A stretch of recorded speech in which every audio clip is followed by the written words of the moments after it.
How low can you go? This is not a bass thing, this is a guitar thing, because guitarists have been asking me, how low can our AVD cabs go? And I thought, well, what is kind of the industry standard guitar cab for going low in a kind of chunky, metally, down-tunedy way or a rocky way, but not going into the special sort of cabs that 7-string or baritone specialists might be going into. So the trusty Marshall 4x12, and in this case this beautifully drawn line is one with greenbacks, but there's a lot of different speakers that get used in Marshall cabs. But once you put any of these typical 12-inch guitar speakers into a cab, a 4x12 cab of that kind of size, you end up in roughly the same place in terms of frequency response, because some of them may be louder, but some of them may go lower when they're not in a box. Some of them may have a much lower resonant frequency out of the box, but as soon as you put them in the box modifies the resonant frequency of the speaker by adding an additional air spring, stiffening it up, reducing the compliance, and therefore raising the resonant frequency. And you end up in this place where the resonant frequency of most 4x12 cabs is about 115 Hertz, give or take, not a lot. And below that 115 Hertz point, the frequency response rolls off very rapidly. It drops at about 24 decibels per octave, so steeper than you'd expect from a typical sealed cab, but that's because the speakers are very big. There are 4 of them, and they are very high efficiency, and they are squeezed into an enclosure that is actually really tiny compared to the enclosure size that would be required for that speaker to operate at its natural resonant frequency, which is often a lot lower, 75 Hertz or even 55 Hertz for some of the popular 12-inch guitar speakers. So we've got this. The reason I've got a solid line curve here and 2 with dash lines is because if you halve a 412 to make a 212, and then you half that again to make a 112, or you quarter the 412 to make a 112, you don't change the low frequency response. You change the sensitivity because everything's coupling. So what we've done here is we've referenced it, but a 412 will gain 3 dB more sensitivity than a 212 because you've doubled up the speakers at the frequencies that the speakers are coupling, so at low frequencies, and same again to a 112, so you've got this sort of 3 dB step. But I've normalized them so you've got an idea of how the frequency response changes, because to adjust it you can just turn up with the smaller cabs. And you'll see that at higher frequencies the 212 and the 112 don't drop off as much, and that's because by joining, this is essentially what happens with one guitar speaker, and then when you add more they couple at lower frequencies, so you get this tilt in response.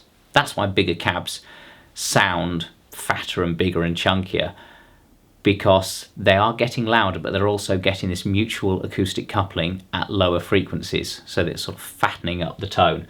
Bass players like me are very keen on that because it fattens us up where we need to be, sort of have this thick, weighty, low mid-range thing that comes through underneath the band.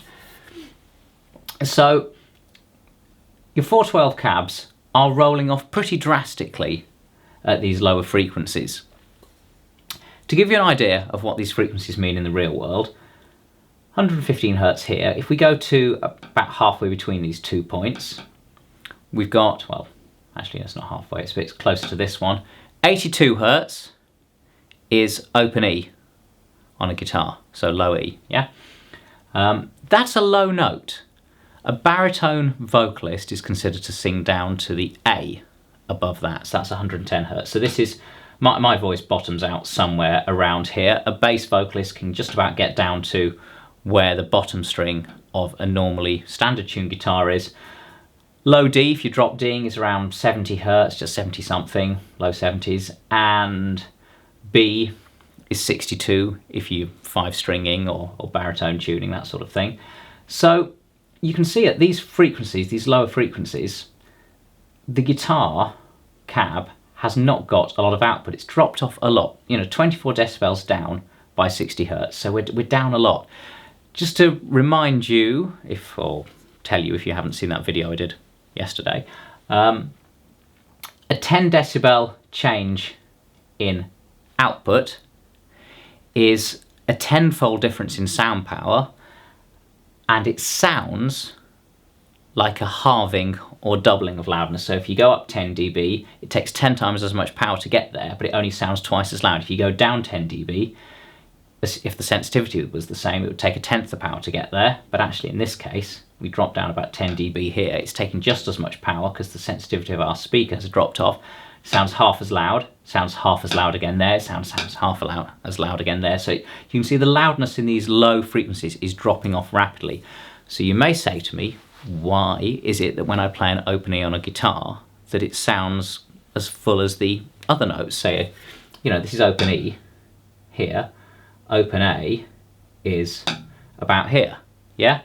And then the D, next one up, that's going to be about here. So you'd expect the A and the D strings to be louder than the E string, but they're not, because when you play a note, you don't just get the fundamental frequency, you get all the harmonics, and they stack up and they go way up. So when you play an instrument, you're not just hearing the fundamental of the note, you're hearing everything, because it's a musical instrument, and music is made of these notes which have harmonically stacked frequencies in the case of harmonic instruments, or non-harmonically stacked frequencies in the case of drums and cymbals and other unharmonic, they are tuned, but unharmonic percussion instruments. So in these low frequencies, we have, you know, these low strings are working, but it has rolled off a lot. So to get to the point, which was how low can our AVD cabs go? Well, what limits how low an AVD cab goes is where we've tuned the AVD to. And in our upsetter, which is our smallest cab, it's tuned somewhere around here, just a bit below this 115 hertz thing. So our smallest cab, the upsetter 110, is tuned to about the same point as where a Marshall 412 will roll off, and then it rolls off at about the same rate. So that tiny little cab has similar low end frequency response to a big old Marshall 412, but, or any 412 of that size. It's not going to have this coupling that tilts the response like in a 412. It's going to have that flatter or possibly even raising response like in a 112, or indeed this is a 110 we're talking about. But yeah, you're in about the same place in terms of where it's going to roll off. Obviously the speaker in there is going to determine other characteristics and other parts of the tone, but that AVD's Helmholtz resonance, the tuning frequency of that, is going to determine these sort of absolute physical limits of where the response rolls off, and whatever speaker you put in there, there's not a lot you can do to change that. With our bigger AVD cab, so the Reformer is tuned lower, the Uprising's tuned lower, and the Radical's tuned lower still. So each of them stretches a bit lower, which is why we've chosen to put a low-cut filter, or otherwise called a high-pass filter, that's switchable in the cab. So if there's too much low-end weight for the sort of fundamentals of your lowest notes, you can thin it out a bit. You know, you can remove some of that chunky, boomy thunderiness if it's not what you want at a given time, or with a given amp, or with a given guitar. So, you know, got versatility. So what I've drawn here, this other beautiful illustration, I'm an engineer, not an artist. This is a max sound pressure level graph. So with a max sound pressure level graph, you've basically got your thermal power handling multiplied by your sensitivity. So we have one curve, well, the first part of the curve, that matches this, and then we run into a point here where the speaker becomes excursion limited. So this is where the speaker is having to move more than it wants to, because here's a strange thing with sound. Each time your speaker goes an octave lower, it has to move 4 times as far to produce as much sound pressure level. That's simply because it's not moving as often, so it has to move further to make up for the fact it's not moving as often.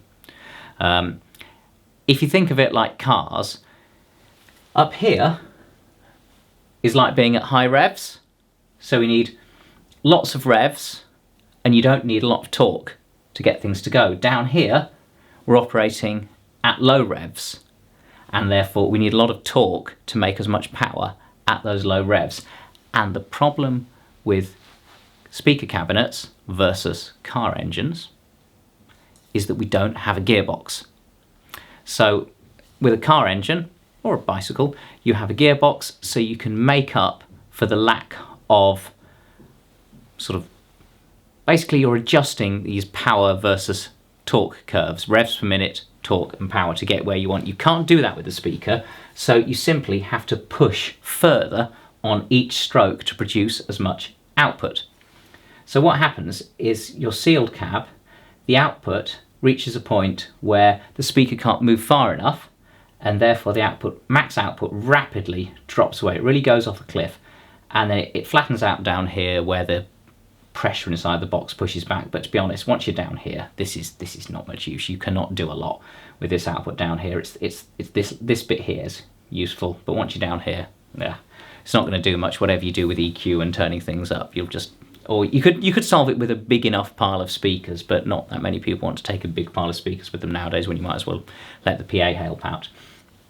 When you make a ported cab, what happens, and that's what at low frequencies you can treat an AVD cab as. It's essentially a ported cab with mid-range and treble assistance higher up, but we're looking at the lows. So ported cab, what happens is the response rolls off, and then where the speaker itself is dropping away, the port comes in to help out. So the port helps out, and then it drops off more sharply where the port and speaker go out of phase. So you basically have a whole load of bonus output. And this is useful because this line here is a sealed 412, right? Well, a sealed 212 is going to have a line like that. Let's get rid of that bit there, yeah? And then a 112's, going to have a line like that. And a lot of people who are buying our cabs might be downsizing from a 412 to a 212, possibly even a 112 if it's got a powerful enough speaker in there. And what we can do by using the AVD is we can give you this extra output here. So that's helping you out in the lows, and then in the power response higher up, we're actually getting the rear output to join in, so we can get you this bit here as well. And suddenly, in this beautiful scribble, you can see that we have a AVD 212 that's managing to fill a room with a similar amount of sound to a sealed 412 by using both sides of the speakers to produce both mids, highs and lows. Both for three things, something like that. So an AVD cab can go lower than a typical sealed cab. And if we were talking about open back cabs, basically what happens with them is they don't hump and they plummet away amazingly early, and the power handling drops off even worse, and I can't draw on there because we'll just end up with a big mess. Well, let's do a big mess. It's going to be something like that. So there you go. Open cabs don't really do lows. Closed cabs, sealed cabs, do some lows. Ported cabs, if tuned right, can go lower. Tune them wrong and they're boomy and horrible. You don't want that, which is probably why they haven't caught on with guitar cabs, and it's probably also because of the non-linearity of guitar speaks, that if you just make a ported cab, you're going to have issues with other things in the mid-range without having the mid and high output of the AVD to balance things out. But that is for another video.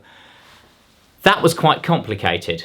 I probably got myself in a bit of a tangle. Hopefully it made some sense to you. If it didn't, tell me. If it did, tell me. I will be back. Thank you very much. I've been Alex from Barefaced, and this was more Deep Speaker Geekery.